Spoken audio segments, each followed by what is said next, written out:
Graça e paz, mulheres lindas, amém.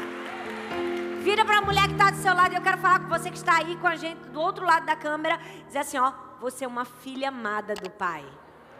Não, mas fala com mais vontade, fala, você é uma filha amada do Pai. Glória a Deus, pode sentar no seu lugar. Que alegria, estamos em mais um Todas por Um. Quantas estão aqui todo mês? Levanta a mão aqui, ó. Quem está aqui é fiel, membro de carteirinha. E se você que está aí online com a gente agora, eu quero convidar você a curtir essa mensagem, a deixar um comentário, a compartilhar com uma pessoa que precisa ouvir a palavra.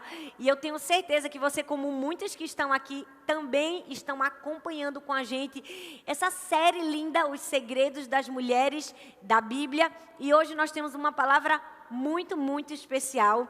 Eu confesso a vocês que toda vez que a gente está chegando próximo do culto de mulheres, né, de Todas por Um, a guerra espiritual que a gente vive intensifica de um jeito que tem hora que eu digo, gente, o diabo está com muita raiva. Quanto mais ele fica com raiva, mais a gente entende aquilo que Deus vai fazer através daquilo que nós vamos viver aqui.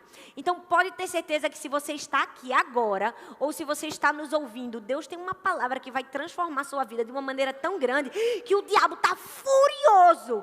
Mas a gente vive para deixar ele furioso, não é verdade, gente? Então a gente fica satisfeita, amém?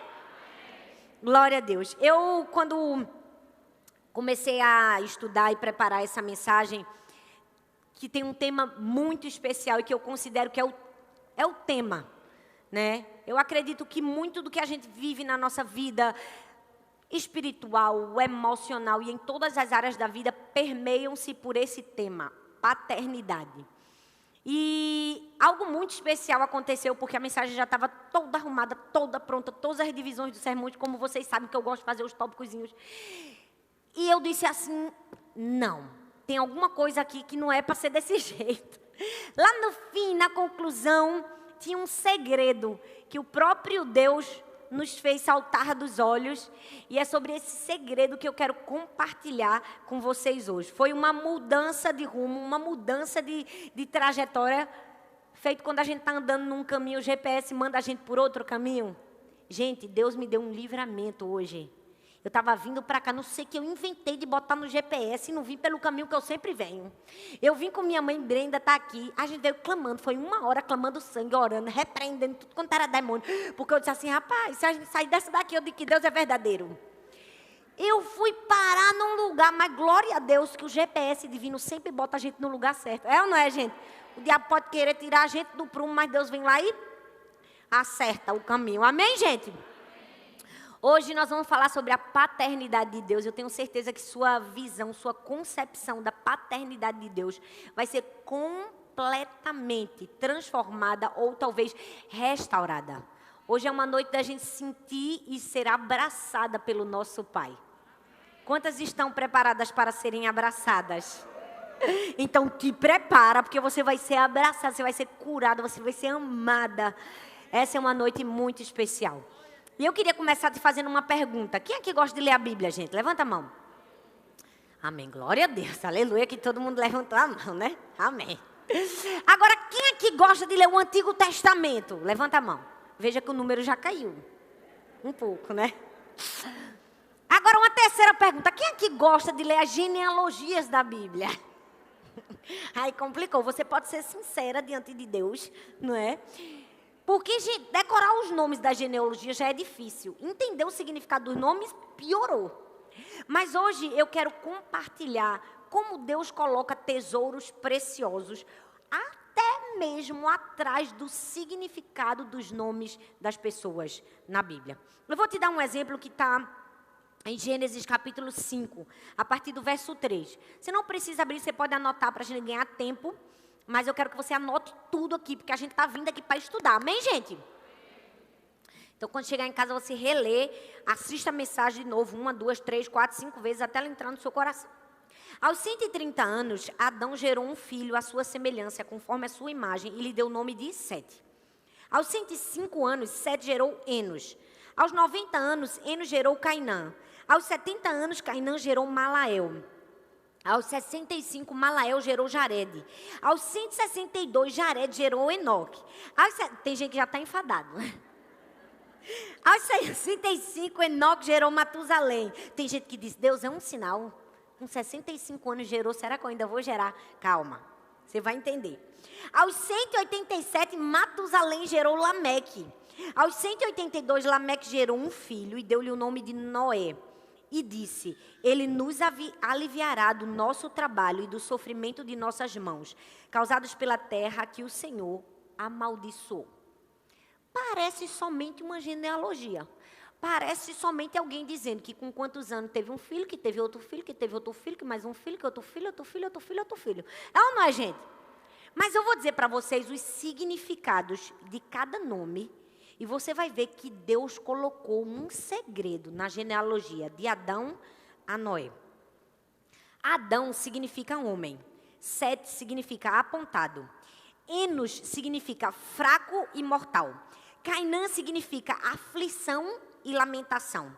Malael significa santo Deus. Jared significa descerá. Enoque significa ensino e instrução. Matusalém significa quando ele for, virá. E Lameque significa ausência de esperança. E por fim, Noé significa alívio e conforto. Agora eu não sei se vocês estão preparadas. Eu vou juntar todos os significados do nome e olha o que vai acontecer. Ao homem está apontado uma mortal aflição, mas o santo Deus descerá, ensinando que sua morte trará ao ausente de esperança alívio e conforto. Estou toda arrepiada. Gente, vocês perceberam? Deus colocou o plano da salvação na genealogia de Adão a Noé.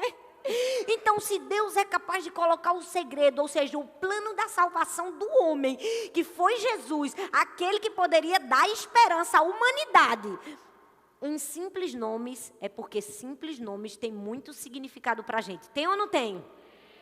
Nunca mais, quando você lê a Bíblia, pense que um nome simples não tem um segredo de Deus por trás revelado. Deus tem seus segredos revelados por todas as escrituras sagradas. É por isso, gente, que a gente vai nascer e morrer, vai ler a Bíblia toda, e todos os dias vai ter uma revelação diferente de Deus para nós. Ixi, gente, vocês não recebem não? Amém, gente? Amém, gente? Porque a palavra de Deus é tão linda, ela é tão viva, ela é tão preciosa, que tem segredos escondidos para a gente em todos os lugares. Mas por trás dessa revelação linda que a gente descobriu hoje, e por mais que a gente ache isso maravilhoso, deixa eu te dizer, não é esse ainda o segredo que Deus vai nos ensinar hoje. A gente sabe que Deus tem vários atributos, né? A gente tem até uma série de mensagens aqui na nossa igreja, no canal do YouTube, chamado Quem é Deus? Só falando dos atributos de Deus. Deus é alegria, é paz, é amor, e a gente não tem nenhuma dificuldade de entender esses atributos de Deus. Mas se tem um atributo dele que é essencial e especial, mas a gente tem certa dificuldade de receber e entender, é a paternidade de Deus. Por quê? Porque a gente vive numa nação que desde o Brasil colônia vive bastardia, vive uma paternidade falida. O Brasil é órfão de pai. Se você for ver os censos e as pesquisas, você vai ver que o abandono paterno na nossa nação tem estatísticas lá em cima. Grande parte das mulheres são mães solos, criam seus filhos sozinhas, são abandonadas pelo marido. Por inúmeros problemas, quantas crianças hoje existem sem sequer o registro do nome do pai na sua certidão? E, infelizmente, essa situação que a gente vive faz a gente transferir esse modelo de paternidade falida para Deus, o Pai. Porque quando a gente entrega a nossa vida a Jesus, a gente vem para a igreja, a gente ouve a palavra, a gente é discipulado, Deus é pai. Você pensa, para ser pai desse jeito? Meu pai me abandonou, meu pai me esqueceu, meu pai nunca quis saber de mim. A gente tem dificuldade de entender a paternidade de Deus. A gente tem dificuldade de entender que Deus é um pai que nunca falhou, que nunca se ausentou, que nunca foi indiferente, mas hoje Deus vai descortinar a nossa visão para a verdadeira paternidade de quem Ele é. Hoje nós vamos estudar em 5 mulheres, não sei se você conhece essa história, 5 irmãs, as filhas de Zelofeade. Fala comigo, Zelofeade. É esse nome mesmo, gente. Vamos falar de novo, Zelofeade.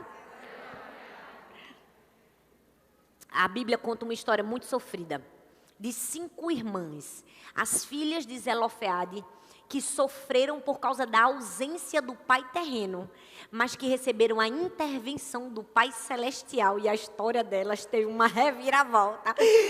Vocês sabem que eu gosto de falar que as histórias bíblicas são o quê, gente? Cinematográficas. É verdade ou não é? Eu não sei porque a gente fica procurando emoção no Netflix. Não sei porque a gente fica procurando emoção no cinema, se a Bíblia é recheada de histórias cheias de emoção. E eu vou falar, já contei várias, mas a de hoje é especial e vocês vão saber por quê. 5 bichinhas, gente, 5 irmãzinhas. Parecia até a minha história, que eu tenho 4 irmãs, foi por um triz, né? Que eu tenho um irmão só. 5 mulheres unidas, 5 irmãs. E Deus vai se revelar como uma paternidade tão perfeita na vida delas, que o que era para ser a desgraça da vida delas, teve aquela reviravolta, lembra? Que eu gosto de dizer do final. Vocês vão ver o que acontecer. Vocês estão preparadas? Vocês estão curiosas? Pois vamos embora. Sabe o que é que a gente vai estudar hoje? A gente vai estudar nos nomes das 5 filhas de Zelofeade e seus significados, traços da paternidade de Deus. O que é que elas estavam vivendo? A história delas começa a ser contada no livro de Números, no capítulo 27. Mas, na verdade, não começa bem aí, começa um pouco antes. Lembra da história dos espias? Que Moisés manda os 12 espias para olhar a terra prometida. 10 espias voltam com palavras, não vamos conseguir. E 2 espias voltam com fatos, cachos de uva. Mas, infelizmente, o povo preferiu ser persuadido pelas palavras de 10 espias do que pelos fatos de 2 espias. E, por causa disso, murmuraram diante do Senhor. Quantas vezes a gente dá mais ouvidos às palavras do que aos fatos, não é verdade? Quantas vezes a gente dá mais ouvidos ao você não vai conseguir, é impossível, Deus não está com a gente, do que eu te prometi cachos de uva e uma terra que mana leite e mel. Foi exatamente isso que aconteceu com o povo. Eles deram mais ouvidos aos espias. Então, gente, eu não sei, dá uma raiva, dá onda. Eu fico imaginando Deus no céu.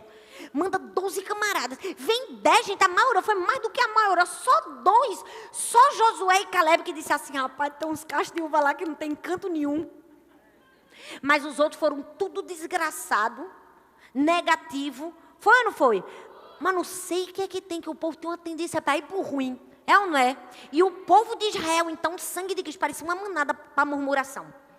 E a Bíblia diz que por causa disso eles murmuraram diante de Deus. Eles se queixaram, mas gente, aquele povo tinha que entender que eles já tinham visto tantos milagres, eles já tinham visto Deus abrir o mar vermelho. Eles já tinham visto Deus lançar maná do céu, comida para eles. Eles já tinham experimentado toda sorte de milagres. Eles tinham um cacho de uva gigantesco ali para provar que Deus tinha preparado aquela terra para eles, mas eles escolheram a murmuração. E, infelizmente, por causa da escolha para a murmuração, o futuro deles foi comprometido. Porque todas as outras ocasiões que eles viveram só comprometeram o presente deles. Mas aquela decisão de reclamar diante de algo que Deus queria dar a eles, fez Deus dizer assim, acabou. Nenhum dessa geração vai entrar na terra prometida. Aí Moisés fica doido, o bichinho. Porque Moisés era o líder.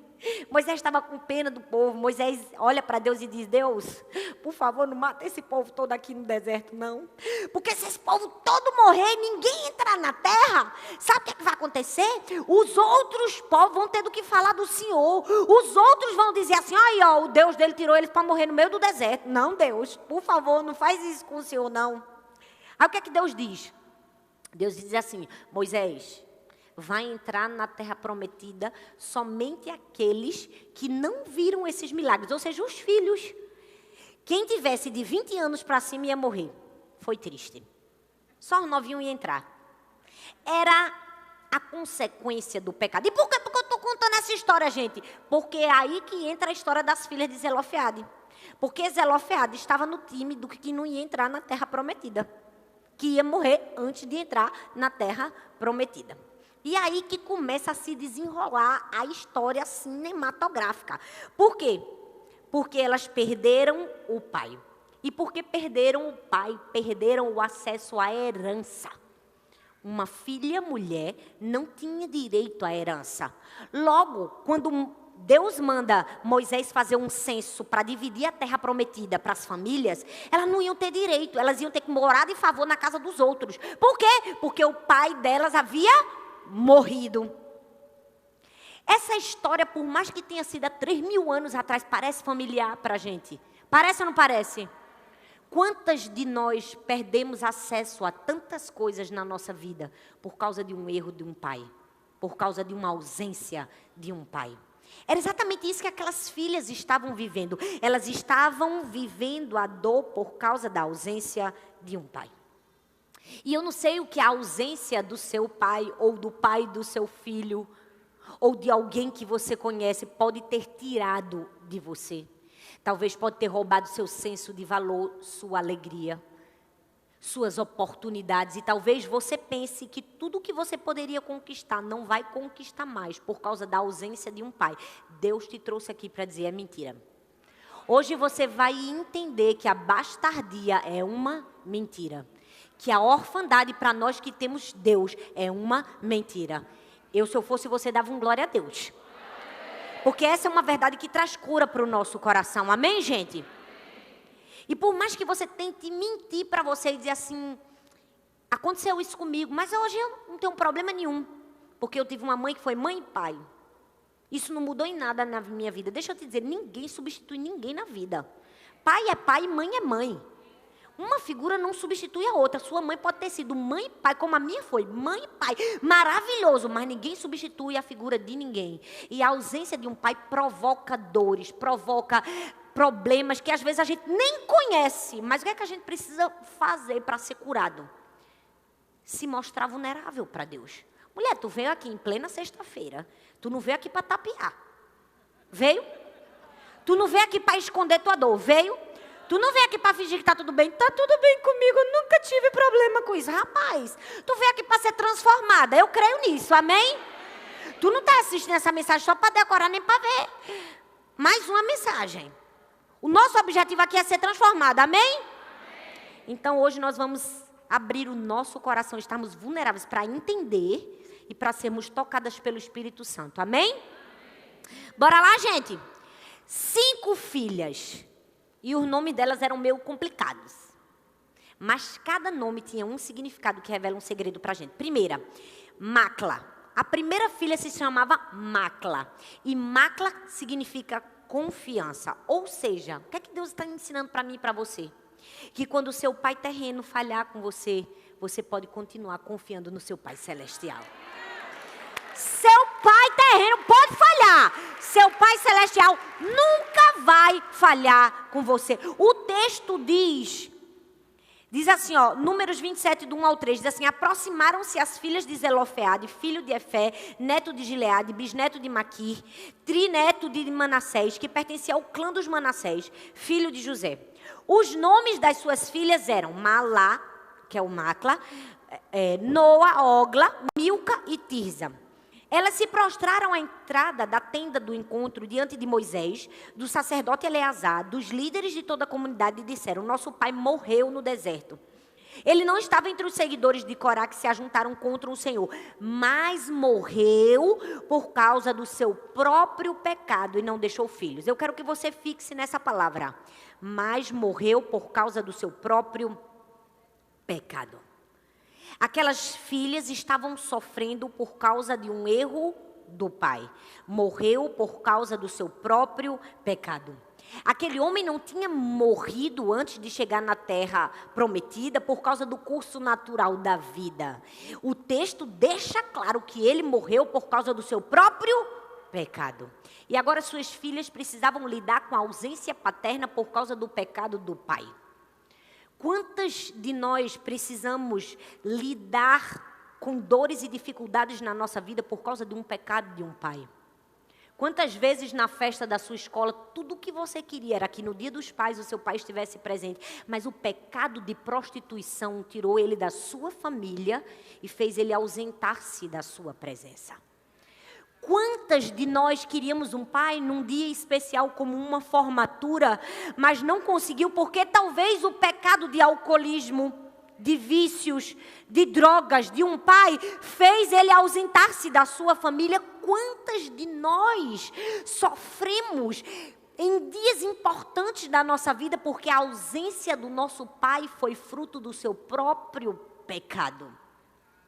O texto fala que aquelas filhas estavam fazendo isso, sofrendo pelo erro do próprio pai. Mas deixa eu te dizer uma coisa: se o seu pai se fez ausente na sua vida por causa de um erro, Deus nunca se fez ausente da sua vida.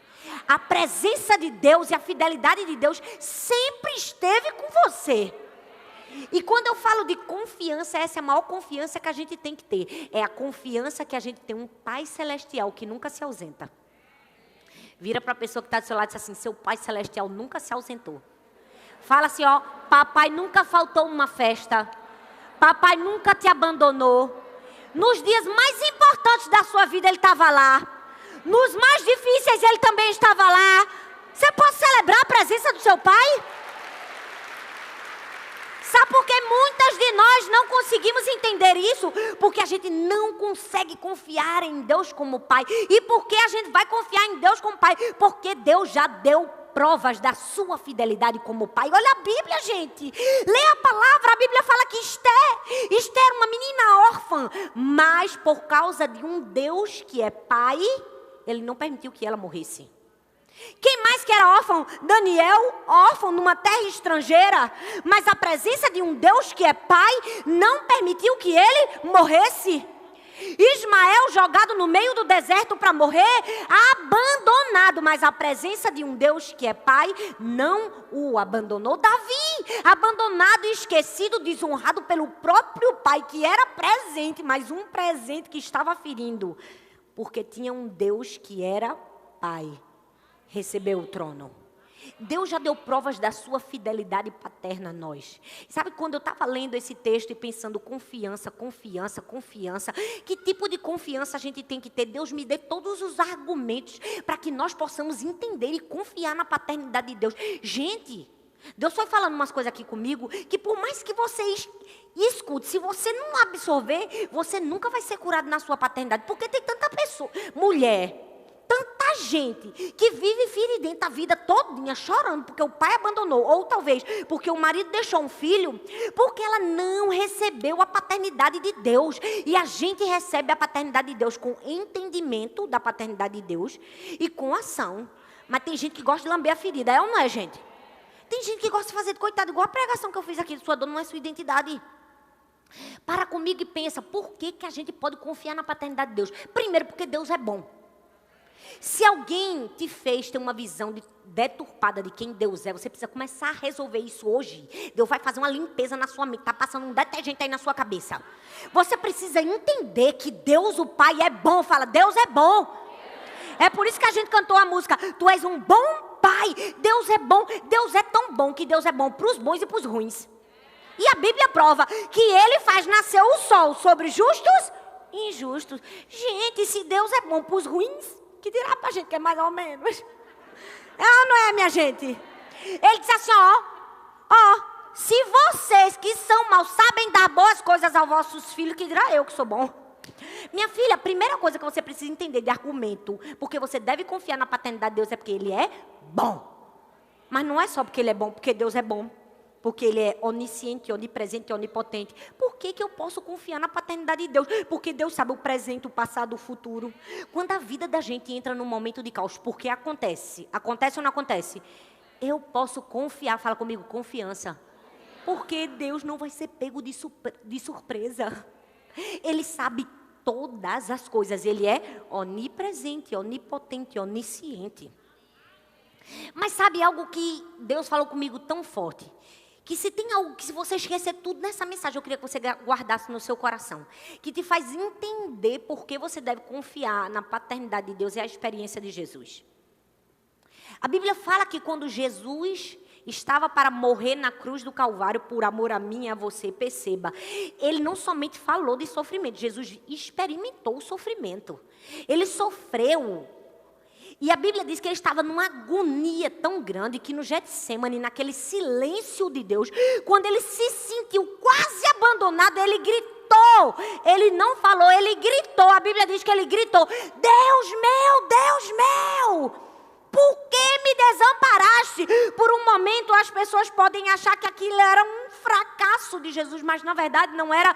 Por quê? Porque ele completa a frase, que no meio do desespero e no meio de um sentimento de abandono, ele diz assim: mas que seja feita a tua vontade e não a minha. Ele simplesmente obedece. Ele simplesmente vai à morte e morre. Por quê? Porque ele tinha confiança no plano de Deus, o Pai. Deixa eu te dizer uma coisa, você só recebe a paternidade de Deus se você tiver a referência de Jesus diante de Deus. Você precisa confiar que o plano dele é melhor. Diante da morte, foi diante da morte que Jesus confiou que Deus tinha um plano melhor. Essa é a perspectiva que a gente tem que ter de Deus. Por que que às vezes a gente não consegue receber a paternidade de Deus? Porque a gente tem a perspectiva errada. Na hora da morte, ou seja, na hora da dor e da agonia, o que Deus está querendo me punir? Não. Você não está confiando na paternidade de Deus. Deus não está te punindo, Deus está te promovendo. Deus estava promovendo Jesus de morto para ressurreto. E a prova de que Jesus confiava tanto na paternidade de Deus é que nesse momento de dor e de agonia, como é que ele chama Deus? Abba. Todas as referências de Jesus a Deus nesse momento de agonia é Abba. Abba é uma palavra no aramaico que significa querido pai, papai, paizinho. É uma palavra que revela não somente um senso de obediência, mas mais do que isso, intimidade. Agora, para comigo e pensa, por que Jesus, sofrendo na cruz do Calvário, disse paizinho, papai, uma palavra de intimidade? Porque mesmo no momento de dor, ele sentia que Deus não havia estado distante dele. No momento de dor, ele sentia Deus intimamente, pertinho dele. Ele não estava abandonado. Por que que às vezes a gente no momento de dor não consegue ter essa percepção? Porque a gente não vê Deus como Pai. E no momento mais difícil da nossa vida é que a gente tem que repetir: Abba, Pai, Paizinho. Deus nunca nos abandona, gente. Pelo contrário, eu acho que é nos momentos mais difíceis da nossa vida que a gente pode perceber que Ele está mais perto de nós. O que é que a gente precisa? Confiança. Fala comigo, confiança. Fala comigo, confiança. Quando o seu pai terreno te abandonar, teu Pai Celeste é digno de confiança. Seu Pai Celeste é digno de confiança. Quando Jesus faz a oração no Pai Nosso, ele diz assim: Pai Nosso. Eu amo que ele diz Pai Nosso. Glória a Deus que o Pai não era só dele. Era de todas nós. Ele diz assim, ó, Pai Nosso que estás no céu. E cada parte dessa oração é uma explicação de quem Deus é. Ou seja, o Pai de Jesus é próximo, é santo, é poderoso, é gentil, é misericordioso, é protetor. E todos esses atributos existem para que eu e você possamos entender e dar a Deus a confiança que lhe é devida. É por isso que Salomão olhou para o filho e disse assim, olha, se tem alguma coisa que você precisa entender na sua vida, que você precisa confiar em Deus, Deus é digno de confiança. Ele diz assim, ó, não te apoies no teu próprio entendimento, confia no Senhor, reconhece-o em todos os teus caminhos e Ele endireitará as tuas veredas. Então, confie em Deus, o Pai. Confiança. Segunda filha, Ogla, fala comigo, Ogla. E Ogla significa equilíbrio, fala equilíbrio. Ou seja, se alguma atitude do teu pai terreno te fez paralisar, ou te desestabilizou, tirou o seu equilíbrio, Deus é aquele pai que destrava o seu caminho, te dá equilíbrio e te coloca de volta no caminho que você precisa. Ogla fala de equilíbrio. Equilíbrio. Eu não sei se você sabe, mas várias pesquisas já foram feitas e provam que crianças que são órfãs de pais, ou seja, que não têm paternidade, elas são muito mais tendenciosas a tirar nota baixa na escola, repetir de ano. É provado cientificamente. E por que eu estou falando isso? Porque você precisa entender que existe um desequilíbrio na ausência paterna. E talvez esse desequilíbrio de ausência paterna provocou feridas profundas em nós. Mas a Bíblia diz em Abacuque capítulo 3, versículo 19, o Senhor soberano é a minha força. Ele faz os meus pés como os da corça. Ele me habilita a andar em lugares altos. E esse texto é lindo porque ele fala que Deus é o nosso Pai. Ele nos dá pés como os da corça. A corça, gente, ele é um animal que na hora do perigo, ela é capaz de correr tão mais rápido que ela consegue fugir do inimigo. Mas não somente isso, ela corre em terrenos acidentados, ou seja, ela corre em terrenos que não são comuns a ela. Ou seja, Deus é aquele Pai que habilita os nossos pés como os da corça, porque em momentos de desequilíbrio, Ele nos dá equilíbrio para pisar em um bocado de pedra e não cair. E chegar no lugar que nós estamos nos propondo a chegar, o lugar de segurança. Então o desequilíbrio que talvez a ausência do seu pai te provocou, o teu pai te dá o equilíbrio para chegar no lugar que você precisa. Para de dar desculpa e dizer, eu não consigo ser ninguém na vida porque eu não tive um pai para me ajudar. Eu não consigo chegar naquele lugar porque a ausência do meu pai provocou feridas enormes em mim. A ausência que você teve foi somente de pai terreno. Você sempre teve presença de pai celestial.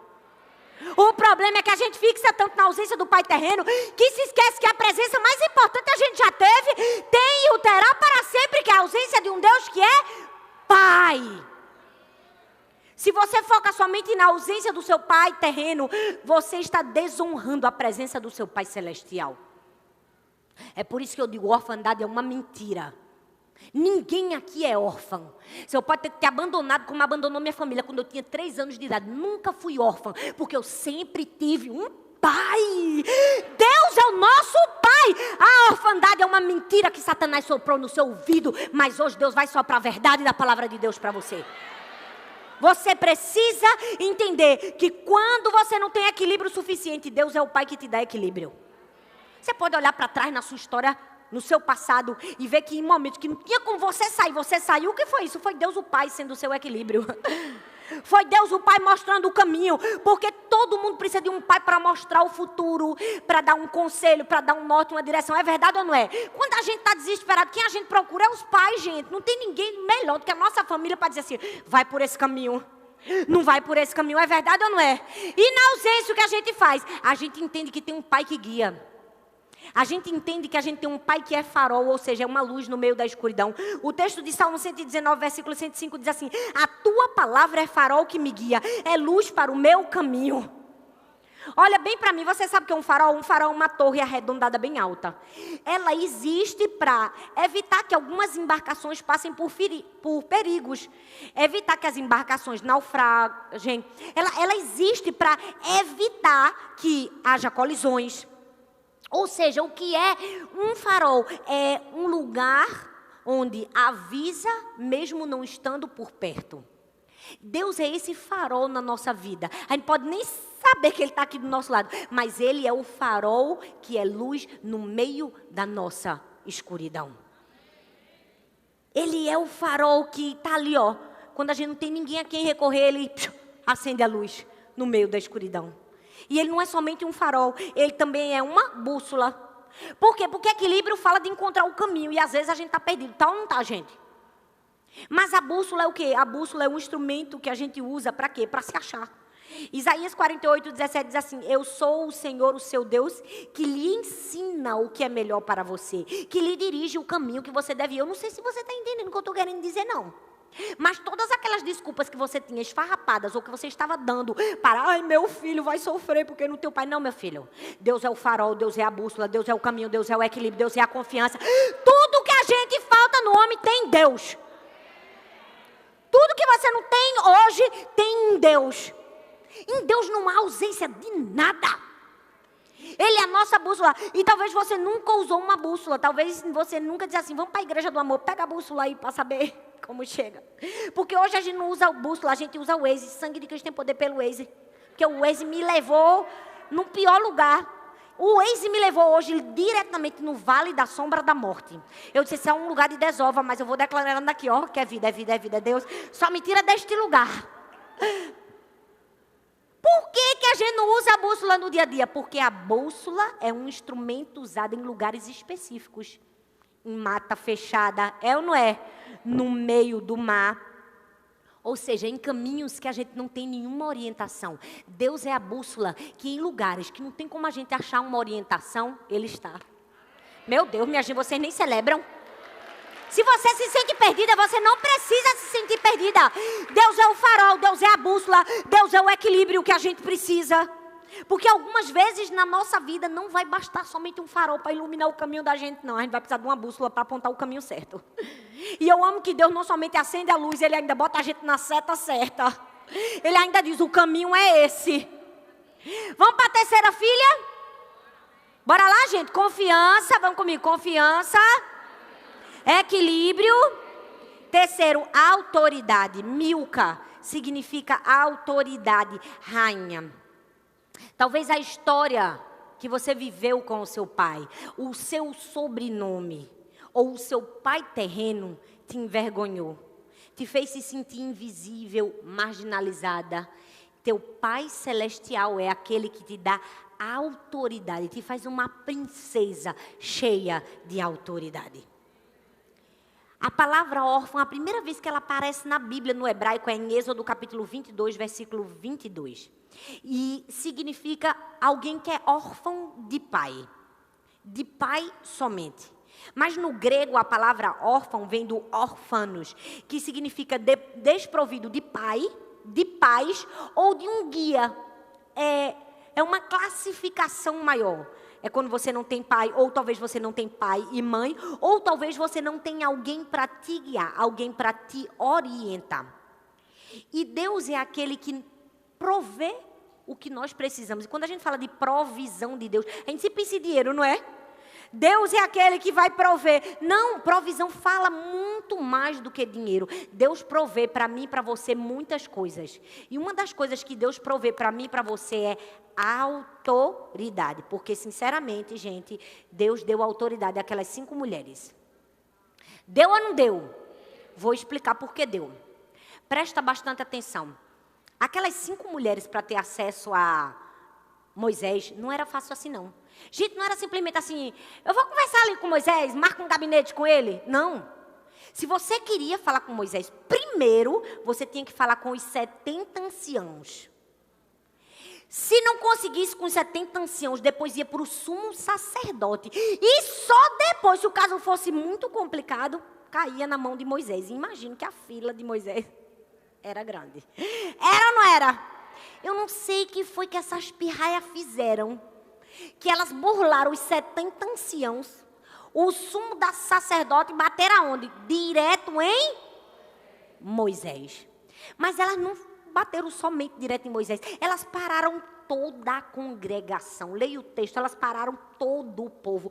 Todos os conselheiros. Parou todo mundo porque elas chegaram diante de Moisés com o problema delas. Elas disseram assim, meu pai morreu. Morreu por causa do pecado. E agora a gente não tem acesso à terra, porque nós somos 5 mulheres. A gente veio aqui para o Senhor mudar a lei e a gente ter direito à herança. Ô bichosada, é ou não é? É ou não é, gente? Naquela época a mulher não tinha direito nem de falar, a mulher ainda quis mudar a lei. Por quê? Porque Deus é aquele que provê tudo na nossa vida. Até a autoridade que a gente pensa que não tem, Deus vai lá e bota dentro da gente. É ou não é? Pensa numa bicha que tem autoridade a tal da mulher. É ou não é, gente? Olha, pode estar uma confusão, bota 10 homens, nenhum resolve. Bota uma mulher, ela chega com uma autoridade, ó, meu querido, é assim, ó, vamos fazer aqui assim, a senhora resolveu o problema. Eu estou falando alguma mentira, minha gente? A mulher que é a corajosa da história, a mulher que é ousada, quando está todo mundo perdido, quem é pergunta na rua? Quem é que faz a pergunta? É a mulher. Não é? Quando o menino está doente, quem é que socorre a criança? Quem é que tem o tino de fazer respiração boca a boca, tirar o menino da água, salvar? É a mulher. O pai fica se tremendo todo dia assim, ó, chora, cai e desespera. Eu passei por uma experiência uma vez nos Estados Unidos, dentro de um shopping. A criança engasgou, era um bebezinho. Só que nesse caso, uma mulher que não tinha autoridade. Ela se desesperou com a criança, a filha assim, ó, já ficando roxa. E ela aqui, ó, sem saber o que fazer. Minha gente, que doidice que eu fiz. Puxei o menino da mão da mulher assim, ó. Pá! O menino estava engasgado, soltou assim. Eu salvei a criança, me achei a médica. A mulher olhou pra minha cara assim, ficou me agradecendo, chorando, me agradecendo. Eu digo, não sou doutora, mas eu tenho autoridade. Porque Deus é aquele que provê pra gente todas as coisas. Aí elas foram lá. Porque mesmo sem uma autoridade terrena, elas tinham uma autoridade celestial. Eu amo que nós precisamos entender que nós recebemos de graça a autoridade de Deus. Tem um cientista social que fala da importância do nome, do sobrenome, como produz autoridade para você fazer uma apelação civil, para você, é um sinal distintivo de revelador de personalidade, é uma marca distintiva de filiação, é um direito de personalidade, é um direito de propriedade, ou seja, seu nome, seu sobrenome, seu DNA, te dá direito de reivindicar coisas. Eu nunca tive o direito de reivindicar a herança de Michael Jackson, porque eu não tenho o DNA de Michael Jackson, nem o sobrenome dele. Infelizmente, eu não tive o direito de reivindicar a herança de Bill Gates. Por quê? Porque eu não tenho nem o sobrenome dele, nem o DNA dele. Mas deixa eu te dizer uma coisa. Eu não sei se você entendeu. Você é filha, nem é de Michael Jackson, nem é de Bill Gates. Você tem o DNA e o sobrenome do dono do universo. Ou seja, você pode reivindicar seu direito de herança. Pastora, eu tenho o DNA de Deus? Tenho. E eu vou provar ainda mais cientificamente, porque eu sou ousada. Eu não sei se você sabe, mas olha que coisa mais linda, gente. O nome para Deus no hebraico, Senhor, é Yahvé. Mas é o nome Yahvé sem as vogais, só com as consoantes. É YHWH. Eu não sei se você sabe, mas no alfabeto hebraico, cada letra corresponde a um número. O número da letra Y é 10, da H é 5, do W equivale a 6, ou seja, é 10, 5, 6 e 5. Eu não sei se você sabe, mas pesquisadores e cientistas no mundo descobriram que todo mundo tem um padrão que se repete na molécula do DNA da gente, que é o quê? 10, 6, 5, 6 e 5. Ou seja, a gente carrega Deus no nosso DNA. Meu Deus do céu, eu tô toda arrepiada aqui, ó. Minha filha, você tem Deus no seu sobrenome, no seu DNA, você é filhinha. Para que está se preocupando se Deus já garantiu herança a você? O que é que você tem? A autoridade, fala comigo, autoridade. Quarta filha, prazer, significa o nome de Tirza. Tirza significa prazer de Deus. Se você foi desprezada por pessoas que deveriam amar você, se você foi desamparada por pessoas que deveriam te amparar, se você se sentiu um fardo, um peso, Deus te trouxe aqui para te dizer, eu acho prazer em você. O nome de Tirza significa prazer. Aí o texto diz em Números 27, verso 4, a parte B diz assim, dê-nos propriedade entre os parentes do nosso pai. Eu gosto dessas bichinhas, vem. Porque as bichas já chegaram pedindo. Ó, a gente quer a terra. E eu amo que mesmo não tendo direito, elas falaram com Moisés, Eleazar, todos os príncipes das tribos, toda a congregação, para ter a possibilidade de mudar a lei. E eu amo que o fato de Moisés ouvir aquelas 5 mulheres, era Deus dizendo assim, eu te dou voz. Porque os homens poderiam ter dito, é o quê? Vocês estão doidas? Mulher não tem nem voz, nem vez. Vocês ainda querem que a gente mude e dê herança? Loucura, não é? Mas eu amo as loucuras de Deus, porque eu disse a vocês que tem os finais apoteóticos. Tem ou não tem? A lei muda ou não muda? Eles poderiam ter dito, isso que está acontecendo com você vai acontecer com outras mulheres e com outras milhares de mulheres sempre vai acontecer, porque a lei diz isso. Mas, se o desprezo das pessoas quiser nos silenciar, Deus nos dá a voz, porque Deus encontra prazer na gente. Não sei se você está entendendo, Deus encontra prazer em você. Você é tão amada por Deus, que Deus é capaz de ouvir as suas necessidades. Olha para mim, 5 mulheres com uma necessidade, uma terra. Ninguém era para dar ouvidos. Elas passaram o ninja, o giraia, passou os anciãos, passaram o sumo sacerdote. Chegou em Moisés. Era Deus dizendo assim: eu escuto você, eu escuto sua necessidade, porque eu tenho prazer em você. Deixa eu te dizer, tem muita gente que não entende isso. Olha, eu vim aqui, eu não sei se vocês estão conseguindo pegar essa revelação aqui não, para descortinar as mentiras na sua cabeça. Gente, Deus tem prazer na gente. Pastora, mas de vez em quando eu faço umas besteiras, mas glória a Deus, que mesmo fazendo umas besteiras, Deus tem prazer na gente. Pastora, mas eu não faço nada de muito relevante, eu não sei cantar, eu não sei pregar, eu não sei fazer nenhuma maravilha, nenhum milagre. Deus tem prazer em você. A Bíblia diz que quando Jesus foi ser batizado, o que foi que Deus o Pai disse? Esse é o meu filho, em quem eu tenho prazer. Jesus tinha feito alguma coisa? Não, ele não tinha nem começado o ministério. Não tinha feito um milagre, não tinha multiplicado nem pão, nem peixe, nem vinho, nem casamento, nem tinha feito cego enxergar, nem tinha feito paralítico andar. Porque Deus tem prazer em quem nós somos, não naquilo que nós fazemos. E nós precisamos compreender isso.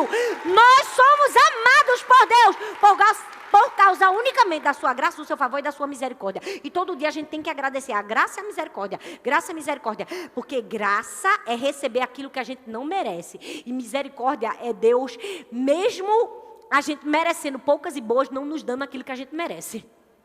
Você entende? É graça e misericórdia. Graça é eu receber o que eu não mereço. Misericórdia é eu não receber o que eu merecia. É ou não é? Você pode agradecer pela graça e pela misericórdia? Porque Deus tem prazer em você. Deus ouve a nossa necessidade. Salmo 68, versículo 5 diz assim, ó: Deus é o Pai. Fala comigo, Pai. Pai dos órfãos e defensor das viúvas. Pai dos órfãos. A palavra para Deus, o Pai, no Antigo Testamento só aparece 8 vezes. E tem uma significação de chefe, de criador. Mas no Novo Testamento aparece 272 vezes. Aí você pensa, meu Deus, pastora, isso significa que Deus mudou de comportamento? Porque às vezes eu tenho a impressão que Deus no Antigo Testamento está um pouco mais estressado e que no Novo Testamento está mais calmo. É ou não é? Não somos nós que mudamos a nossa percepção e começamos a enxergar Deus como de fato Ele é. Pai de órfãos, paternidade. Você entende isso? Deus nunca deixou de ser pai. Por quê? Porque a orfandade é uma mentira. Orfandade é uma mentira. Vira para a pessoa que está do seu lado e fala, orfandade é uma mentira. Fala, você não é órfão, você tem pai. E o último nome, Noa, que significa trabalho. Noa significa aquela que não se detém, trabalhadora incansável. Quando seu pai terreno negligenciou você de alguma forma, teu pai celestial trabalha incansavelmente por você.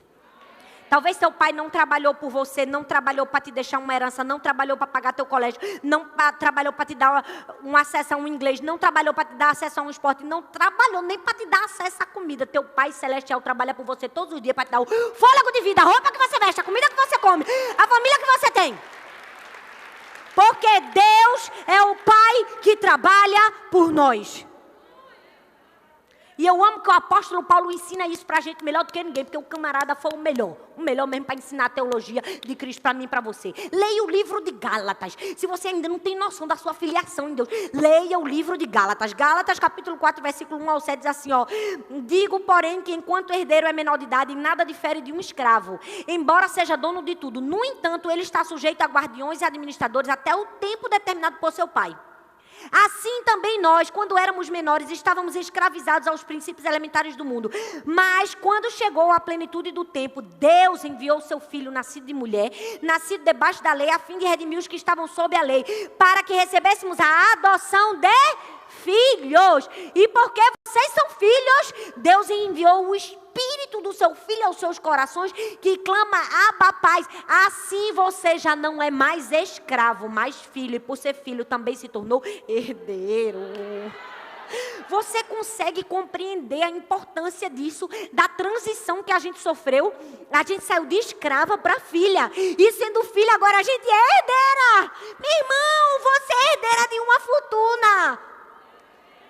Você tem noção do que? Nunca mais diga que assim, eu sou pobre, essa minha pobre, meu carro de pobre, minha casa de pobre. Porque tem gente que diz isso, o pobre é o diabo no inferno. Eu sou herdeira, minha filha do dono de todas as coisas. Eu não vou abrir a minha boca para atrair maldição para mim. Pode não ter R$1 no seu bolso. Sou rica. Minha conta no céu tá cheia, ó. Rua de ouro e diamante. A hora que eu precisar, meu pai solta uma pedrinha aí, ó. Pô, resolve meus problemas. É, não é, minha gente? Meu Deus do céu, minha gente. A gente é filha do dono do ouro da prata que trabalha por nós. Talvez você passou a vida todinha hoje achando que sua vida estava destruída, que você não tinha mais jeito. Ou talvez que todas aquelas dores emocionais que você sofreu, por conta de um pai, por conta de um marido, por conta de uma figura paterna que não revelou a paternidade de Deus na sua vida. Não, tudo foi uma mentira do diabo. Eu olho para a minha vida e digo, meu Deus, eu consegui chegar em um lugar que eu nunca pensei que eu ia imaginar chegar. Mesmo com todos os problemas, situações difíceis, traumas e tanta dor que eu vivi. Porque, olha, eu sofri um bocadinho, como a maioria de nós aqui. Mas se tem uma coisa que sempre esteve no meu coração, foi a perspectiva de que eu tenho um pai. No momento mais difícil, eu dizia assim, ó, não tem ninguém para eu contar. Eu tenho Deus, um pai. Sabe aquele momento que a gente pensa assim, meu Deus do céu, o diabo agora se especializou em me destruir. Está querendo acabar comigo, porque Satanás levanta uns. Levanta ou não levanta para humilhar a gente? É ou não é? Para acabar com a cara da gente, é ou não é? Não tem gente que vai falar com você assim, até esquece seu nome, finge que esqueceu, mas sabia seu nome, só para humilhar você. Eu digo, Deus, não, Deus, eu não estou acreditando nisso. Deus. Rapaz, se eu contasse minha história, o sangue de Jesus tem poder. Glória a Deus que tem umas coisas da história da gente que a gente não pode contar. E é Deus dizendo, fica calado mesmo que é melhor. O povo já chorou tanto, não você vai dar conta se tu contasse essa daí, ia ser pior. Qual era o tema que eu ia usar? Não tinha mais, não dava mais nem para usar. Mas deixa eu te dizer uma coisa, Deus te trouxe aqui para te dizer que Deus é o Pai que é digno de confiança. Deus é o Pai que é o teu equilíbrio. Deus é o Pai que é a tua força, que aponta o caminho, que te mostra a direção. Deus é o Pai que não te abandona. Deus é o Pai que te dá uma herança. E talvez você chegou aqui pensando, trabalhei a vida toda para ter o que eu tenho. Talvez você, como aquelas 5 meninas, será assim, rapaz, o negócio foi difícil para mim. Meu pai não deixou nada para mim. A pastora fica falando aí, Deus o Pai, mas meu pai foi um miserável, triste, desgraçado, infeliz. E o meu marido fez a mesma coisa com meus filhos. Nessa vida, sangue de Cristo, eu estou me sentindo igual um trabalhador de enxada. Ó, tudo que eu tenho, eu tive que trabalhar duro. Trabalhar duro para conseguir. Porque meu pai não me deixou nada.